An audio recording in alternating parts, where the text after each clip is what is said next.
point, obviously fighting on the east edge now, but they will have to contend with Gen G, which I worry about. Bro, Forest, what is going on? They are just defending the absolute hell out of this compound. Nobody can come in. Going on as well between Hush. Hush has been alive forever. FaZe is making crash into 17 compound, hits a bit of a weird landing on it, but now it's going to be reinforcements coming out from it as well. 17 Gaming just coming in with full-on firefighting, but down to just one member. FaZe does a good job on making landfall. You can see it's going to be Xiaowu that has to retreat back. Jim's going to be the man on the outside, seeing if maybe he can provide some type of safety for his squad, but I think it's going to be Xiaowu having an idea on where that's going to go for. He's going to fall out of this, but he falls into the mall. He's going to take half health damage, and now he's going to recover there. But I'm not sure if they know that he actually jumped out. So Xiaowu could potentially backstab FaZe here in a pretty ridiculous play.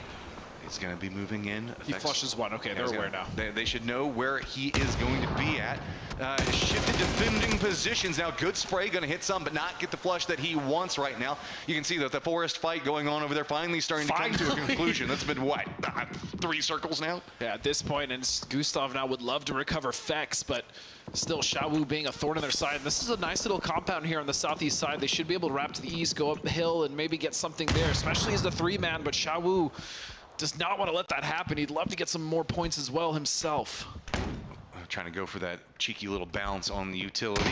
Xiaowu reads it, but numbers now becoming a big problem for him. He just really has nothing that he can work with right now. He's got this outer wall. Circle's not even going to favor this position. Another Molotov. Nice Molly. This is just going to absolutely ruin his day. That is going to be FaZe Clan finding more kills in the mid game, and it looks like they're starting to find their synergy and momentum. Yeah, I mean, looking at their results so far, 28 points, you know, they had a 11th, a 15th, a 10th. They did struggle a little bit, but then they found that 9-kill win and then got some more kills in the games following. So FaZe starting off with 4 here, 3 alive is very important, but now they're going to have to come into this shift because the East is no longer an option. They have to go right into Falcons, Matt. I want to point out, as we're jumping in with Danoa, they picked up some kills based off of the fights that were going on in the East. We still have Master alive for Forest. He's out in the blue zone right now as well. Example, most of the fight kind of let's be honest, it went pretty heavily in Danoa's favor with a lot of the exchanges. Circle is going to shift over into the west. Sonics did retreat out of this hillside as well and are playing more to the west to try to contain what QM was trying to do. Yeah, and they left Hwin at that wizard tower, and he's looking at that position. The other members there are also at an off angle where they can cover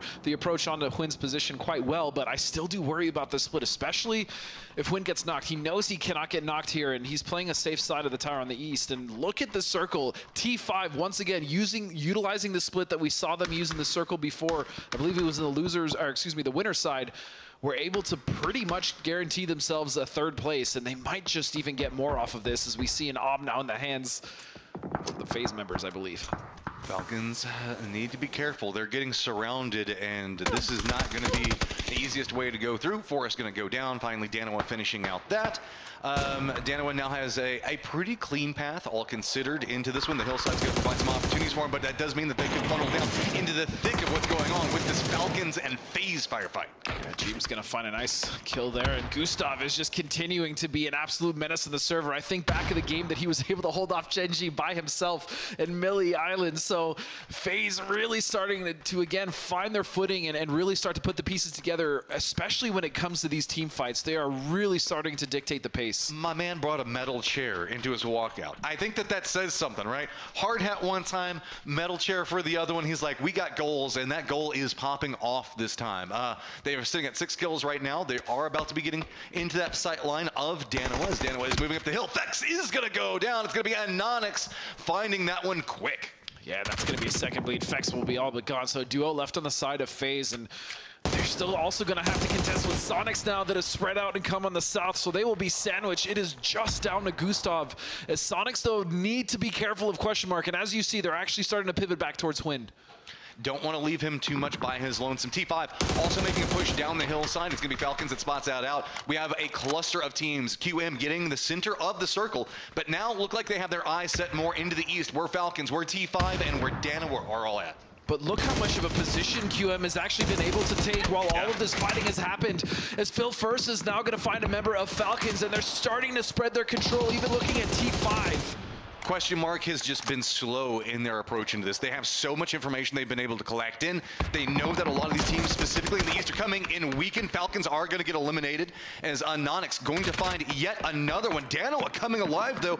That firefighting over there in the East, if anything, just feels like it woke them up, and they've got some goals in the circle. Yeah, and there's some points for them to get in between Question Marks and themselves, with T5 still at that position, Sonic's Twin still at that Wizard Tower, and even the other two members there, Tiggleton and Shrimsy, should be able to come up. This is going to be a potentially tough fight unless Question Mark actually rallies and makes sure they focus on Sonic's first. Then at that point, they pretty much have all the control they want, as T5 isn't going to be pushing out of that anytime soon. Danimal wrapping this out. Bad news for Gustav as he's about to find himself very, very outnumbered.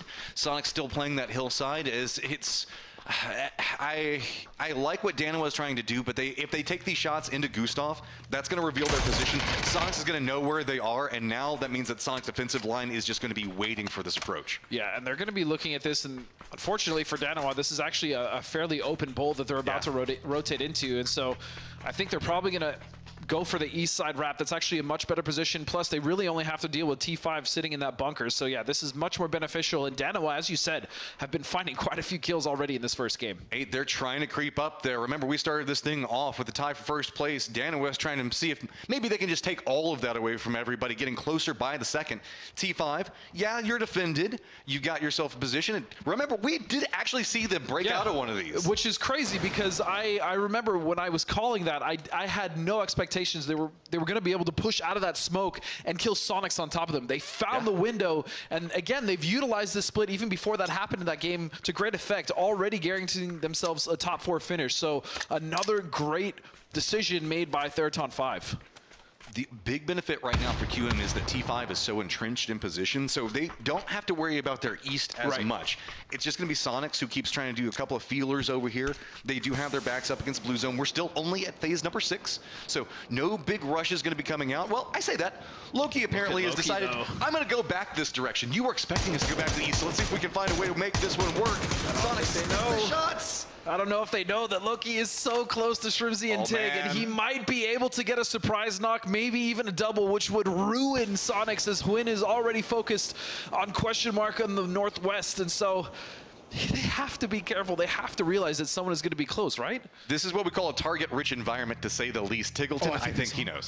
He's creeping in. Oh, doesn't matter. Loki just hits the shots. Headshot going to take him down.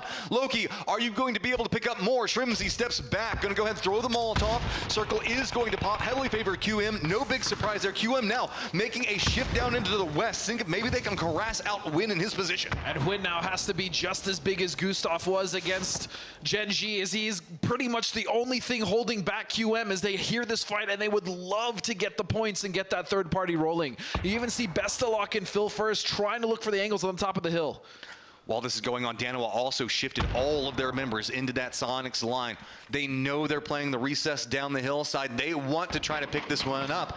Soul looks like he was trying to venture a bit more into the south, but they realize they've got circle control, and that bowl is just going to be a death trap. That means that they either have to push in Sonics into Danoa or Sonics into QM. Neither a good option. Neither of those, yeah, neither of those choices are very good, Matt, as they're going to have to go for that southern wrap. But now Soul is also, as you said, a nice position there to hold on the south side. And so Sonics, all of a sudden, with all that position on the west, now they're actually pinched between two teams who are very much in a position to capitalize. And T5 using this. They've stepped out of their bunker. They're now starting to look around. So smart. They can creep out off of this one. They know that QM's going to be distracted, and they can navigate a much freer circle in what was going to be a catastrophe and them trying to get out. Now suddenly is an opportunity. Again, the windows of opportunity that T5 has been able to capitalize on all event has just been nothing short of amazing. These boys are really on top of it when it comes to utilizing the position that are in. Even if they're at a disadvantage, even if they're inside of a bunker, they still find a way to come out and get some more points or even survive completely as a team. So with 3 members up, they can still do a lot of damage in the north as they're slowly starting to take control, as Soul now will take damage from a grenade. Trying to step away from it. Looks like that's going to be the go sign for the Sonics.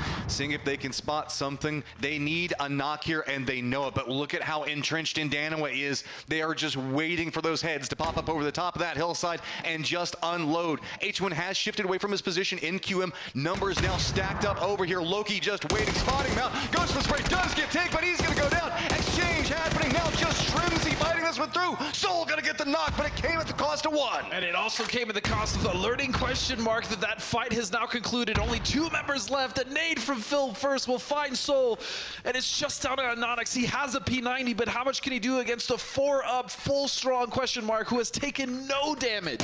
Stepping in, they spot this one out. They're going to go for the flush. Anonix, man, now finds himself pinched and unhappy. T5 is stepping out. Dante has had to make his move up into the north to make sure to contain anything that T5 is doing, as finally we're getting into phase number 8.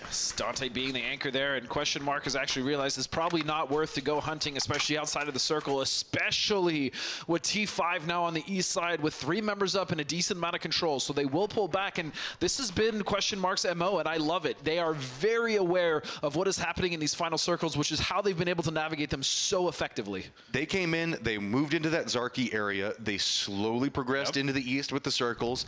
They realized where everybody was going to be playing around them. Anonix, that's all she wrote for you, not too much that more you can do there. T5, you've been able to navigate the circles well, you've been able to get in positions, you've been able to climb the leaderboard, but now you're going to have to go up against QM that has a very centered position. They have the hillside and they have a numbers advantage. Yeah, T5 now is going to have to make some sort of miracle happen, as a doozy will find Rosset at only 2 members left for T5.